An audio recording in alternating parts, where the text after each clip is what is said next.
जीव हमारी जाति है, मानव धर्म हमारा। हिंदू मुस्लिम सिख ईसाई धर्म नहीं कोई न्यारा। एक समय बनारस के अंदर, काशी के अंदर एक दामोदर नाम के बहुत बड़े व्यापारी रहा करते थे, बिजनेसमैन। उनका अपना एक पोत था, समुद्री जहाज था, और उसके साथ वो व्यापार करने के लिए समुद्र मार्ग से दूसरी स्टेटों में जाया करते थे। उसके साथ और भी उसी शहर के आसपास के काफी अन्य बनिए लोग भी साथ जाते थे उसके जहाज में किराए पर, और अपना सौदा लाया करते थे। सेठ जी बाहर गए हुए थे और पीछे से उनकी धर्मपत्नी, जिसका नाम धर्मवती था, वो बहुत धार्मिक थी। सेठ दामोदर भी बहुत नेक आदमी थे, भक्ति बहुत विश्वास करते थे परमात्मा। और हमारे हिंदू समाज के अंदर राम और कृष्ण, गणेश और इन भगवानों से ऊपर कोई हमारा इष्ट नहीं था, और ये सभी क्रियाएं हम किया करते थे जो वो कर रहे थे, जो हम करते हैं वैसे ही वो किया करते थे। उस समय परमात्मा ने के बहुत से शिष्य हो गए थे और बहुत दुख दूर हो गए थे। एक दिन ऐसे ही उस सेठ की पत्नी धर्मवती के पास एक बहन गई, उसके पास के बहन हमारे घर पर सत्संग है, आप आ जाओ। तो उसने सोचा चल मेरी वो बहन ज़्यादा उसके निकट थी और पहले कई बार चर्चा कर रखी थी उसने परमात्मा की। तो कर्मवती ये कहा करती, कभी आसपास तेरे आपके गुरुजी आवे तो उसमें बताना, मैं दीक्षा अगर ज्ञान समझ में आ गया तो मैं दीक्षा लूंगी, वैसे नहीं लूंगी। तो उस बहन ने अपना सत्संग करवा लिया और उसको अपनी सहेली को आमंत्रित किया। पुण्यात्माओं, परमात्मा का ज्ञान ओए होए, और ज्ञान सब ज्ञानड़ी, कबीर ज्ञान सो ज्ञान, जैसे गोला तोब को करता चले मैदान। परमात्मा ने सृष्टि रचना सुनाई। परमात्मा जहां भी नया सत्संग करते थे सबसे पहले सृष्टि रचना सुनाया करते थे, और फिर मालिक की वाणी में उनके शब्द में ज्यादा कसकती आत्मा तुरंत खिंच जाती थी। सारा ज्ञान सुनिया। धार्मिक देखो, पुण्यात्मा होती है ना, वो घनी अटबट नहीं करा करती, सारा प्रमाण सामने, और फिर अग्रम अग्रम। तो धर्मवती उस बहन का एकदम सिर गया शरीर। जब सत्संग परमात्मा ने कर लिया 2 घंटे और बैठ गए, 10-20 भगत थे, अपनी अपनी कहन लागे। तब उसने, परमात्मा ने कहा बेटा दीक्षा लेगी। वो कहने लगी महाराज मेरी आत्मा तो मानना है मैं दीक्षा लूँ आपकी, मुझे ज्ञान पूर्ण रूप से समझ में आ गया। कुछ तो उस बहन ने कई बार सुना रखा था, और फिर परमात्मा ने फिर उसको सही सुचारू कर दिया। पर भगवान मेरा एक समस्या है मेरे सामने। तो परमेश्वर कबीर जी ने कहा बोल बेटा क्या शंका है वो बता मुझे। कि यूँ कहा करें, यूँ सुना है मैंने कि जोड़े में नाम लेना चाहिए। मेरा पति गया हुआ प्रदेश में धन कमाने के लिए, और वो आ लेगा तब नाम लूंगी, लेकिन मैं अब मुझे ऐसा लग रहा है कि मैं इस घर से बाहर कदम रखूंगी आपकी झोंपड़ी इस स्थान तक, कि मेरी मृत्यु ना हो जाए। आज मुझे आपके सत्संग से एक एक पल भारी हो गया कि ये जीवन नाश हो रहा है मेरा, तो मैं नाम कैसे लूं। परमात्मा बोले बेटा ये भ्रम जो इन मूर्खों का पैदा किया हुआ है, तुम एक दिन जन्मे नहीं, एक दिन मृत्यु नहीं होगी। आपके पति आपसे बड़े हैं, वो पहले जन्म हुआ, आपका बाद में हुआ। और दूसरी बात यह है कि अध्यात्म मार्ग में फिर उसने कहा जी मैंने उनसे पूछा नहीं है, और आज तक मैंने कोई भी काम उनसे बगैर पूछे किया नहीं है, और कहीं वो मुझसे नाराज ना हो जाए, मैं पाप की भागड़ ना बन जाऊं। परमात्मा ने कहा बेटा आत्म कल्याण के मार्ग में किसी से पूछने की आवश्यकता नहीं, और सभी कामों में सलाह ले सकते हो, सभी बातों में। इसमें एक पल भी देर नहीं करनी चाहिए, कोई पाप नहीं लगे। अब वह चावे नो ठीक गुरु जी के मुख से जो शब्द सुन लियो फाइनल सच्ची है, मैं महाराज फिर दीक्षा दे दो। अब उसने नाम ले लिया। अब रोज ये मंत्र आप देख रहे हो, ये मंत्र दिया करते दाता सबसे पहले, केवल बीच बीच के 5। अब हम हिंदू इनके ऊपर आरूढ़ थे ही, लेकिन वो मंत्र गलत जाप करे थे। ये मूल मंत्र है इनके। जैसे आपको बहुत बार बताया है, जैसे एक भैंसा होता है या जो बैल होता है, खागड़ जिसने कहे, उसने वैसे कहे जाओ भैंसा भैंसा, कतई नहीं सुने। अरे एक बार न्यू कर दिया हुर्र, वो न्यू देखेगा और भाग उसकी तरफ दौड़ना हो जाएगा। तो उसका अट्रैक्शन है, विवश है उसके उस शब्द से, वो खिंच जाता है। तो ये वो मंत्र है। और परम संत से लिए बिना ये मंत्र सूखे जाप करने तो लाभ नहीं हो। एक नियम है, उस नियम के अनुसार ही आपने चलना पड़ेगा। तो ये मंत्र दिए उसने, मतलब गदगद होगी, अक्सर भगवान ही न था। यही तो हम देवता पूजा करते थे। परमात्मा ने कहा बेटी अब पूजा नहीं है, ये यहाँ के संरक्षक हैं और मूल पूजा तो सतगुरु की है। अब परमात्मा ने उस समय ये तत् और सत और सार, ये सार नाम ये छुपा कर रखना था। ये प्रथम मंत्र इसलिए दिया था कि इनके संसारिक काम सुलझे रहेंगे, इनको सुख होता रहेगा, इनकी भगवान में आस्था बनी रहेगी और इस मंत्र से इनका जन्म मनुष्य का होता रहेगा। इन आपको यहाँ तक लाना था, इस बिचली पीढ़ी तक। धर्मदास मेरी लाख दुहाई, ये मूल ज्ञान और मूल मंत्र की तो बाहर ना जाए। मूल मंत्र मूल ज्ञान बाहर जो पढ़ी बिचली पीढ़ी हंस नितर ही। मूल ज्ञान तब तक छुपाई जब तक द्वादश पंथ ना मिट जाए। जब तक ये कलयुग 5505 वाला समय नहीं आना था, तब तक इसको गुप्त रखना था। सभी महापुरुषों से परमात्मा ने प्रतिज्ञा दिला दी थी। तो इस मंत्र को पाकवा तो गदगद होगी, खूब डट कर भजन करे, आत्मा बिल्कुल खुश होगी। जो भूत प्रेत की बाधाएं थी थोड़ी बहुत सबके घर में बढ़ रहेंगे, वो भाग भूगे, उड़गी सी काया होगी। अब क्या हुआ, सेठ जी आए 1 महीने के बाद में। अब वो बुद्धिमान बहुत थी, उसने सोचा कि मेरे पति को यदि कोई थर्ड पर्सन न्यू बतावेगा कि तेरी पत्नी सत्संग में जाती है और रात को जाती है, क्योंकि परमात्मा अधिकतर रात को सत्संग करते थे, क्योंकि दिन में तो किसी को फुर्सत नहीं छोड़ रखी काल ने धंधे में। तो उसने सोचा कि ये कहीं इसके मन में मेरे प्रति कोई दोष ना आ जा और हमारा घर नरक बन जावे। अब क्या हुआ, जिस दिन वो सेठ वापस आया उसी दिन सत्संग था भगवान का और किसी के आसपास ही।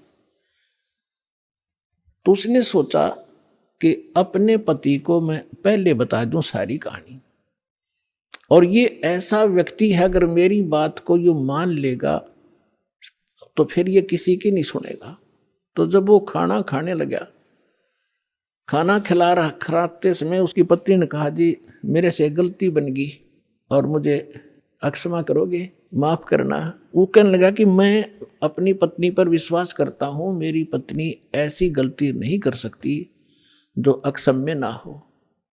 फिर भी बता अक जी सचमुच माफ कर दोगे, गुस्सा तो नहीं होगे? अगर ना तू बता।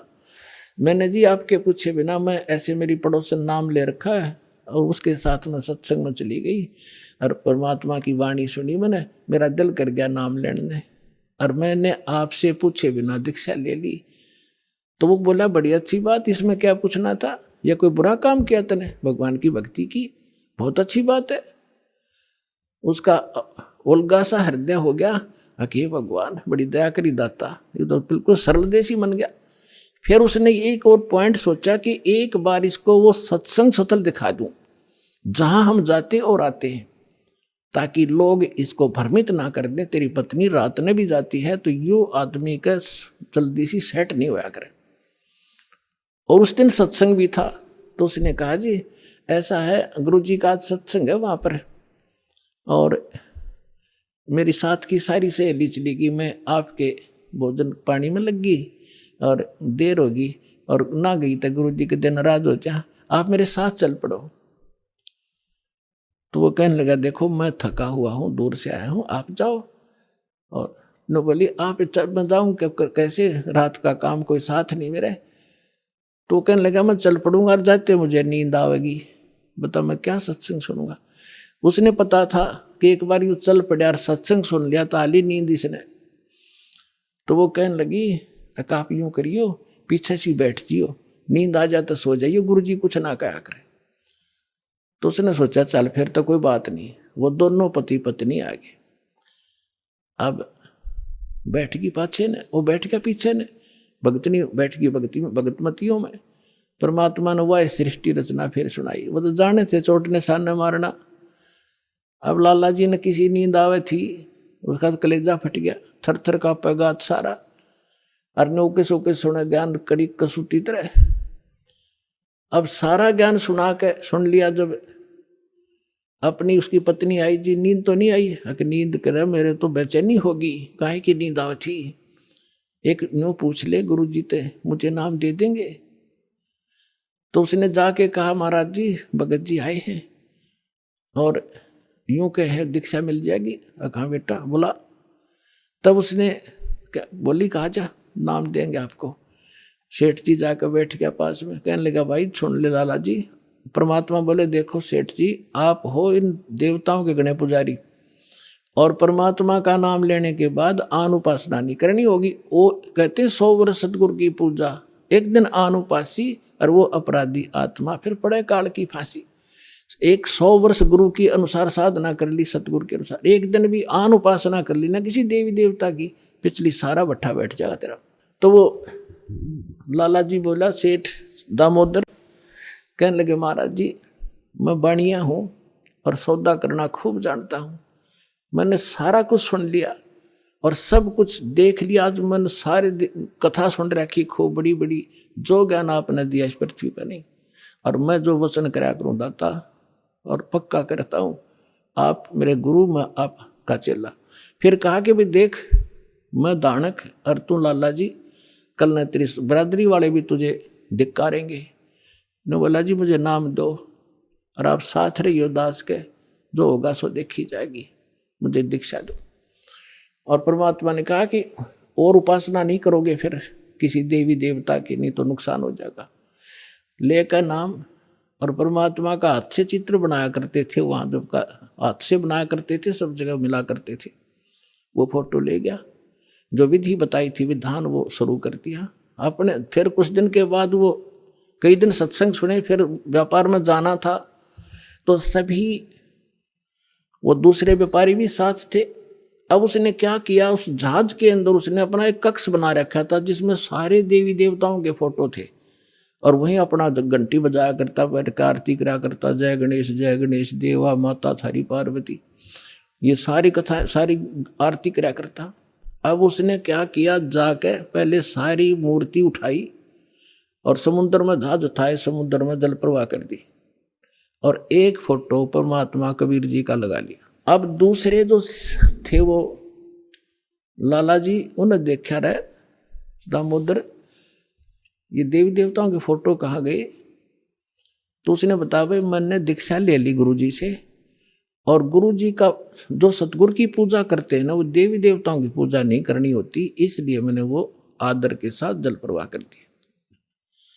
तो वो सारे कहने लगे रहे तू बट्ठा बैठावेगा, तेरा नाश हो जाएगा, तने कहाँ एक क्या क्या है ये कबीर, ये धानक एक दुल्हा, इसकी कड़फंटी में आ गया तू, कहाँ बातों में आ गया, तेने देवता छोड़ दिए, रामकृष्ण जैसे बलवान भगवान छोड़ दिए, देखना तेरा क्या होगा। वो बोले भाई कुछ भी हो मेरे साथ, आप अपनी क्रिया करो, मैं आपको ना कहता, आप मेरे पीछे क्यों पड़ गए, मैं अपनी करूँगा, आप अपनी करो। अब उस दिन उसके बाद उसको कबीर कहने लगे कि यू आ गया कबीर, दामोदर कहना छोड़ दिया। ने बोला भाई कुछ भी कहो, थारी भी जी पवित्र है, भगवान का नाम लेने थे, ठीक है मुझे मालूम है तुम किस विषय से कह रहे हो, कोई बात नहीं।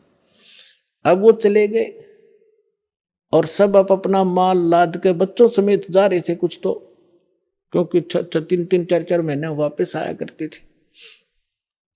जब वापस आ रहे थे पूरा माल लाद के और बीच में जब आ लिए समुद्र के, एक भयंकर साइक्लोन उठा, तूफान, समुद्री तूफान 30-40 फुट ऊंचा होकर और इतनी 200 किलोमीटर प्रति घंटा की स्पीड से चला करता, जहाज का तब निशान भी ना पाओ उस वक्त पड़ा है। और देख लिया उन नबी, क्योंकि छोटे मोटे तूफान कई बार ऐसे होते थे, उनको पता था ऐसी स्थिति बहुत भयंकर होती है। दिन का समय था, उन्होंने देखा तूफान उठ गया भाई, शाम का समय था, बिल्कुल सूर्यास्त होने वाला था। अब इतना भयंकर तूफान उठा, उन्होंने देखा कि वो तो भाई हो गया, काम बिगड़ गया।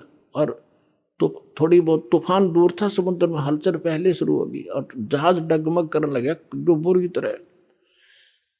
अब सारे अपने अपने देवता ने याद करें, कोई राम ने, कोई कृष्ण ने, जो भी जिसका इष्ट था, और दामोदर शांत बैठे। अब सब घबरा रहे थे, घिघी बंदगी, बच्चे मरे, सारी संपत्ति का नाश हुआ था। तो वो कहने लगे, दामोदर आप क्यों नहीं अर्ज करते अपने गुरुजी से कि मैं क्या करूंगा, मेरा गुरुजी तो गरीब सा व्यक्ति है, मेरे भगवान, और आपके इसे ताकतवर भगवान जी ने पहाड़ तक ठा लिए, आप बच्चों के उड़ा मैं बच जाऊंगा, आप कर लो अपनी अर्ज। जब उन्होंने देखा कोई जतन काम नहीं कर रहा, उनमें एक वृद्ध लाला जी था, नो क्या कर भाई, क्या अगर सतगुरु का भगत तगड़ा हो से आप एक वे अर्ज कर दो। ने बोला तुम बैठ जाओ, कदे बीच में फिर नो को महाराज ने सुन ली थी, अग बैठा को नहीं जाता, तो कर लिया रजम बंद हो जाते। तब परमात्मा खड़ा होकर दामोदर ने कहा था, परमात्मा आपका ज्ञान समझ में आ गया, और मैंने आपकी महिमा इनका घड़ी गा रखी है, और दाता मुझ नीच के, ठीक है आप तो समर्थ हो, सक्षम हो, कुछ भी कर सकते हो, अगर आज कोई उक चुक होगी मुझ नीच के कारण होगी, मेरे में कोई त्रुटि होगी, मैं आपकी मर्यादा ठीक नहीं कर पाऊंगा, हे परमात्मा आपकी बेइज्जती का कारण ये दास बनेगा। न्यू कह के बेहोश हो गया, हृदय से पुकार के इस बात ने सोच कर मैं तो बहुत क्या करता, परमात्मा न्यू कर दिया, उसका न्यू कर दिया, उसके ऐसे कर दिया। इतने समय में अंधेरा हो गया, रात के 8-9 बज गए, और तूफान ऐसे चांदनी रात्रि थी, ऐसे बैठ गया जैसे छाड़ा सा वहीं का वहीं, नो का नो धरती।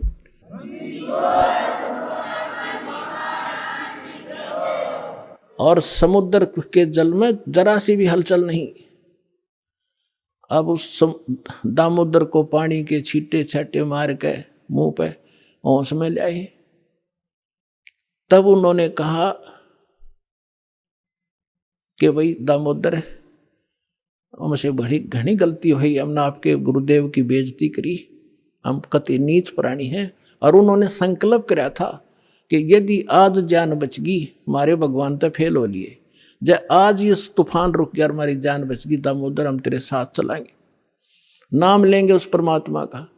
तब दामोदर को कंधे पे बैठा लिया उन लालाओं ने, और बोले बोलो दामोदर की जय। ने बोला नहीं, जय बोलो जिसने यू काम कराया है, बोलो कबीर परमेश्वर जी की जय हो।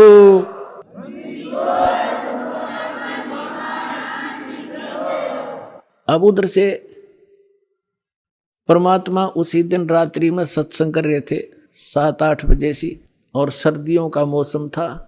अब कुछ भक्त सामने आसपास बैठे थे, एकदम परमात्मा ने क्या किया, ऐसे मुंह पर करनो हाथ फेर कर ऐसे झटका दिया, आसपास के बैठे भक्तां के छींटे लागे। उन्होंने सोचा भाई पसीने कैसे आगे सर्दी में, गुरुजी आपका पसीने आगे? तो प्रभु बोले ना भाई पसीने को नहीं आए। और क्या था, ये पानी कहाँ से आ गया? कि मेरे भगत का जहाज डूबा था, दामोदर सेठ नहीं था, अभी नाम लेके गया था, हाँ जी, उसका जहाज डूबा था भाई, अब वो उसने बचा कर आया हूं। अब वो भगत सोच रहे थे अब भाई, अब क्योंकि हम भक्ति अवश्य करते हैं लेकिन विश्वास दृढ़ नहीं होता, और परमात्मा कहते हैं कहा हो तो हरि नाम से, जब मन में नहीं विश्वास, बिना विश्वास के जो भक्ति करते हैं वो सफल नहीं होते। तो वो कच्चे से थे और मन में उनका न्यू थी, ऐसे ही शब्द गा रहे थे, ज्ञान सुना रहे थे, पसीने आगे होंगे, हमारे सामने बैठे और वहां कैसे समुद्र में जहाज बचा के आए हैं, वो तो बात कही आई हुई। अब वहां से जब वो चलकर आए सेठ, 1-2 दिन और लग गया उन्होंने। उस दिन फिर सत्संग हो रहा था। वो पहले अपने घर गया, घर जाके पता चला कि मेरी धर्मपत्नी भी उड़े जा रही सत्संग में गई हुई है। और सारे वो सेठ ने बोले पीछे घर जावांगे, और सारे बच्चा ने साथ ले रहे। पहले अब परमात्मा का उपदेश लेंगे, जब घर बढ़ाएंगे। अब हमारा बाकी आज का जीवन, आज के बाद का जीवन उनका ही हमारा। और सारे वहां चलेंगे, सीधे वहां 15-20 लाला जी और उनका परिवार है। अब क्या हुआ, अब उधर सत्संग चल रहा था और वही भगत मिले जुले से वो आया करते उस क्षेत्र में, तो सारे वही बैठे। और पीछे तय क्या हुआ, वो सारे के सारे जाकर बाहर खड़े हो कहने जय हो पाबंदी छोड़ कबीर साहब की, जय हो भगवान कबीर साहब की। परमात्मा बोले रे बाहर कौन शोर कर रहा, पता करके आइयो। अब जो ही वो बाहर गए भगत पता करने आंगन से बाहर, तो उन्होंने देखा दामोदर को। वो सब जाने थे क्योंकि वो आते जाते थे सत्संग में। तो उन्होंने आकर बताया जी दामोदर सेठ आ रहा है और उसके साथ और कई लाला जी हैं, सेठ हैं, और आपका दर्शन करना चाहते हैं। बोला बुला लो भाई, क्या बात होगी। वो सारे आगे चरणा में अपने दंडोत प्रणाम करें। हे भगवान आपने दया कर दी, हमारे जीवन रक्षा कर दी। परमात्मा हमसे बहुत भूल हुई, हमने बहुत गलती की, आपके भक्त को बहुत सताया, टॉर्चर किया, इसको माफ़ करो हम अपराधियों को। भगवान आपने हमारी जान बचा दी, हमारा जहाज डूबता आपने बचा दिया। परमात्मा बोले क्या कह रहे हो भाई। और परमात्मा चाहते थे जिनका मन में शंका थी, वो उनका भ्रम निवारण करने के लिए सच बताओ सारी कहानी क्या हुआ था, कि भगवान ऐसे ऐसे हो गया था। हमने अपने सारे जंतर मंतर कर लिए थे, कोई राहत नहीं मिली। फिर हमने आपके भगत आराध करी थी, इसने आपको पुकारा के मंत्र पढ़ा यू दाने, यू बेहोश हो गया आपको पुकार के। तब कहा बेटा मैं ही वहां पहुंचा था और आपकी रक्षा करी थी, और आपका अब सौभाग्य है कि आपको इस संकट आपके लिए वरदान से दोगा कि आपके समझ में आगे और आप यहाँ आगे दीक्षा लो और अपना कल्याण कराओ। सभी ने नाम लिया, उनका कल्याण हुआ। बोलो सतगुरुदेव।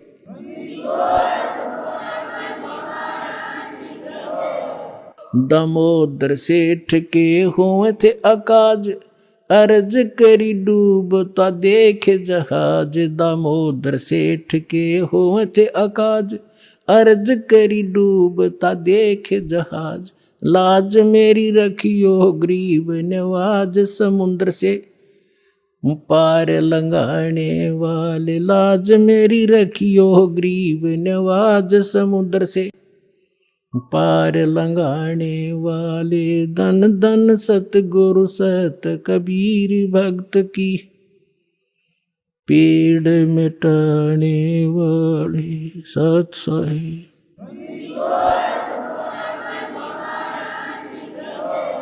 आप सुन रहे थे जगत गुरु तत्वदर्शी संत रामपाल जी महाराज जी के मंगल प्रवचन। अधिक जानकारी के लिए विजिट कीजिए हमारी वेबसाइट www.jagatgururampalji.org। संत रामपाल जी महाराज जी के शुभ आशीर्वाद से पूरे विश्व भर में 500 से भी ज्यादा नाम दीक्षा केंद्र हैं, जिन पर संत रामपाल जी महाराज जी द्वारा ऑनलाइन निशुल्क नाम दीक्षा दी जा रही है। अपने नजदीकी नाम दीक्षा केंद्र का पता करने के लिए संपर्क करें 8222880541।